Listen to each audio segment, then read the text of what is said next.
Hello, Dr. Dorner. Hello, Sandy Adams. Hello, audience, and welcome to another episode of Parenting Break. This gives you an opportunity to hear what is going on in our community, to get some new ideas, things you can do, especially during this pandemic. Today, I have Miss Sandy Adams from STEMcx, who is going to talk about an upcoming event that her organization is sponsoring through webinar. So you don't have to leave your house. You can enjoy yourself, and she's going to give us all the information you ever needed to have about this new event that's coming up on the 29th. But before we get started, I want to make sure that everyone can hear. So if you can send a message through the live chat and let us know that you can hear us, we can begin because I don't want to leave anyone out. And we do have a third person that you cannot see. His name is Mr. Eric Weber, and he will be sending me messages, letting me know what you say, so that if any questions that you may have, we can answer. We don't want anyone to leave today not having this information.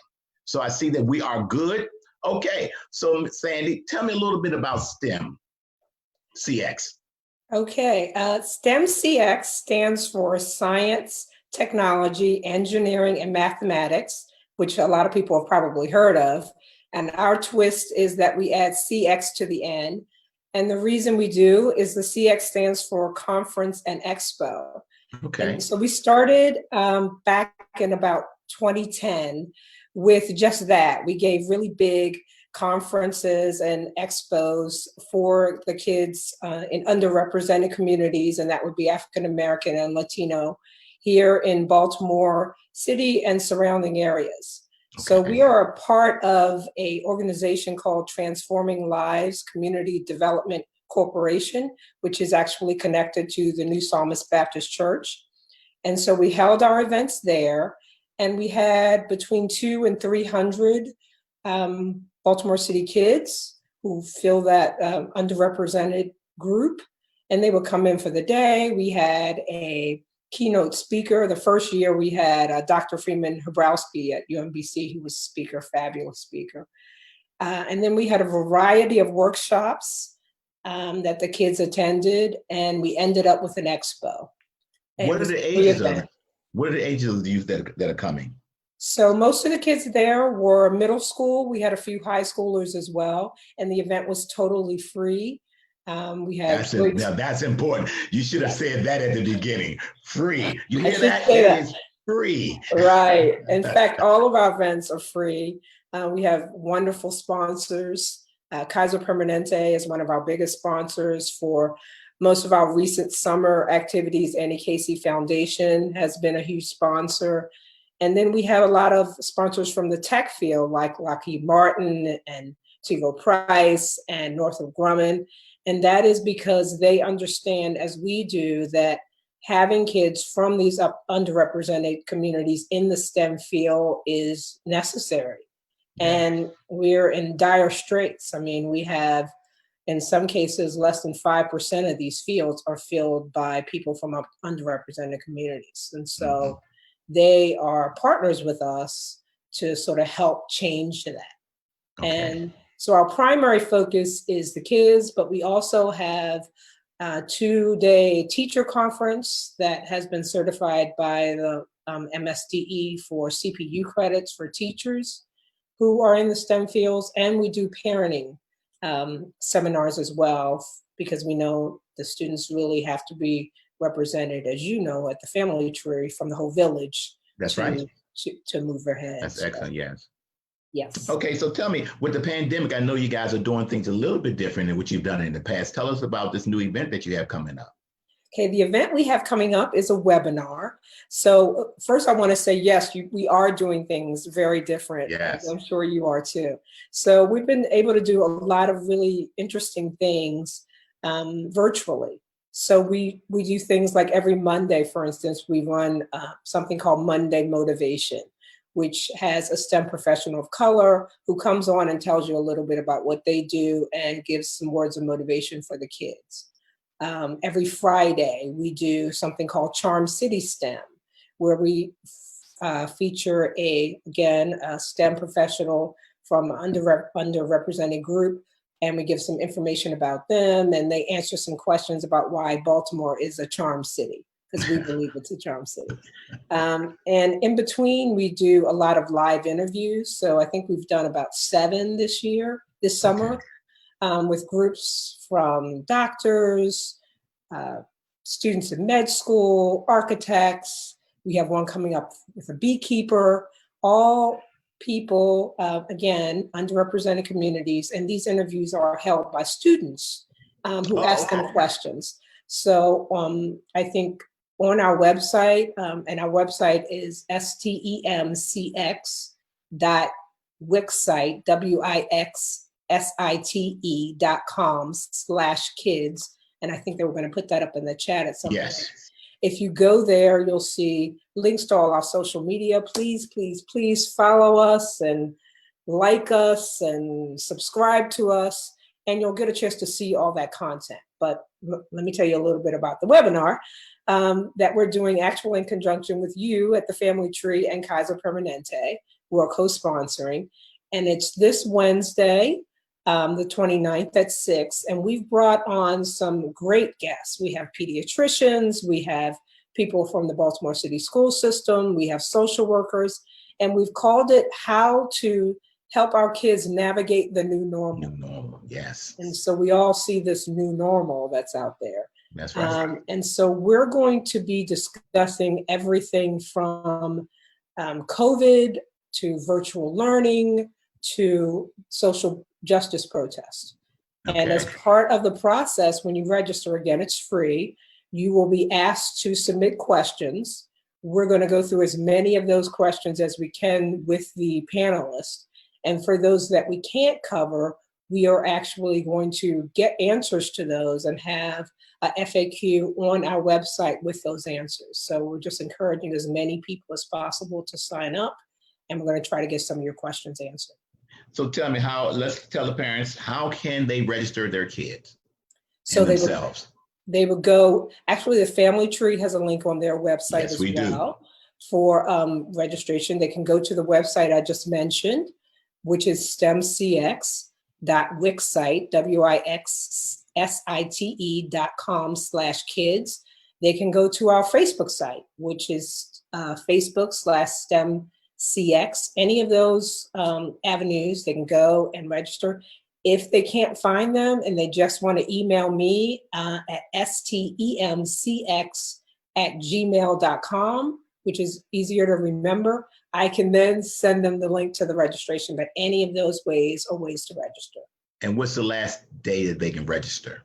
They can register all the way up to the 28th. So the questions that you send, if you send your questions on the 28th, they may not make it to the actual live webinar. But as I said, we're going to try to address every question that's submitted either during the webinar or afterwards with an FAQ that we post to our site. Okay.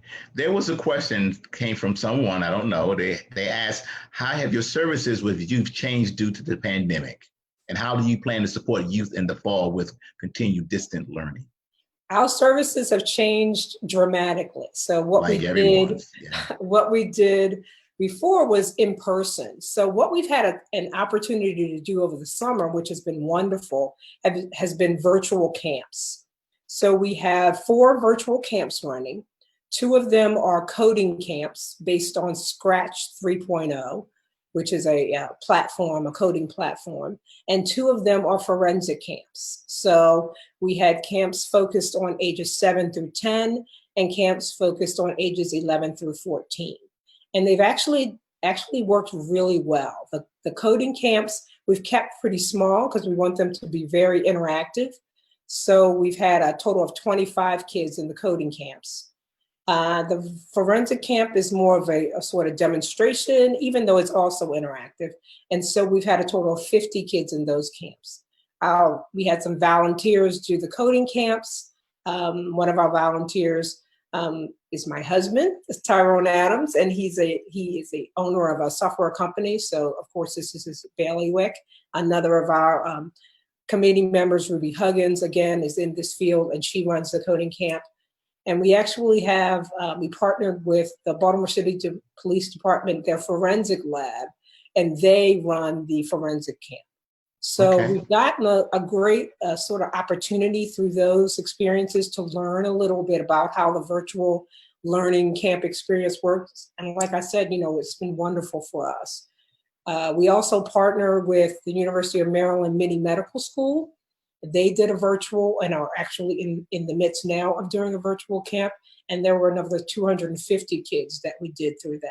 So altogether, we've been able to reach 400 kids in these communities That's a lot. with the online virtual learning. And the kids are just really jazzed because we're teaching them things that they're excited to do. So we've been sharing some of that online. We'll be sharing more of their programs. These kids are amazing, 7-year-olds out there coding and doing work in these communities. And that's what's needed to make them interested enough to want to do this when they graduate. That's right. And you told me something a little before we got on, how many staff do you have and who are they? We're all volunteers, believe it or That is not. amazing. So that is so amazing. We have a very small group, about 7 of us, and we work like crazy to do this because we're all committed to do it. When we had a lot of the in-person events, we actually have, since us, like I said before, we are sort of connected tangentially to New Psalmist Baptist Church. When we have a lot of the events there, we have just tremendous support from the church. The pastor there, Dr. Walter Walter Scott Thomas, is very devoted to STEM. He's behind us all the way. So whenever he can support us and give us any help, promotion, point us in any direction, and give us, monetary help. And when we had to use the halls, and they gave us discounts and all that.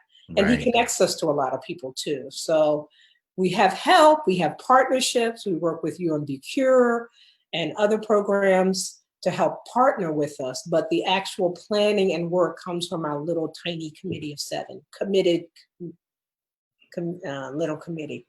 Now, suppose someone wanted to volunteer. How would they go about doing that? We'd love that. We'd love if people volunteered. So they can, again, go on our website. There's a place there that says contact us. So you can contact us directly on the website, or you can email STEMcx@gmail.com and let us know what you want to do. Since we've already heard from Baltimore City and Baltimore County that they're going to be virtual next semester, we're planning to try to extend some of the work we've done to the camps for parents for after school programming. So if kids have, if volunteers have contact with people who may be able to help us do some of the virtual programming or want to help out in any way, please reach out to us. We'd love to bring you into the STEMcx family. And another thing I'd like to say is, like I said, we do like to feature STEM professionals. So if you all know of a STEM professional, and they don't have to be in Baltimore, who'd like to be featured either through a static feature, just a photo and some information, or they'd like to do a video for us, we'd love that. So please, again, email us. You can just connect us and we'll take care of getting all the information from them. But we'd love to get as many as we can. And like I said, that's African American and Latino. So now, earlier you said that the organization focuses on youth in Baltimore and the surrounding areas. Because now we're going more virtual, can any youth from any area be able to tap in on your services? Well, that's happened. Primarily our sponsors, as you know, when you go out for sponsorship and you sort of talk about what your target audience is, our target audience is the state of Maryland. But you're right. We have noticed in these camps that we have people from Florida. We have people from Nevada, that are coming in. Because what you're offering, I know that I would tap in if I was in outside of the area. Right. Yes. And the church, like as I said, who is a big promoter of ours, they are online, and they of course have people watching service from all over the country. And so when they hear about us, they then in turn come to us. Right. So we certainly aren't excluding anybody, but most of our attendees are from the state of Maryland, different counties within Maryland, and DC and Virginia, sort of the DMV. We had another question just came in. It says, what would you say to parents during this difficult time? How does STEMcx education help make a difference for families? Well, in your opinion?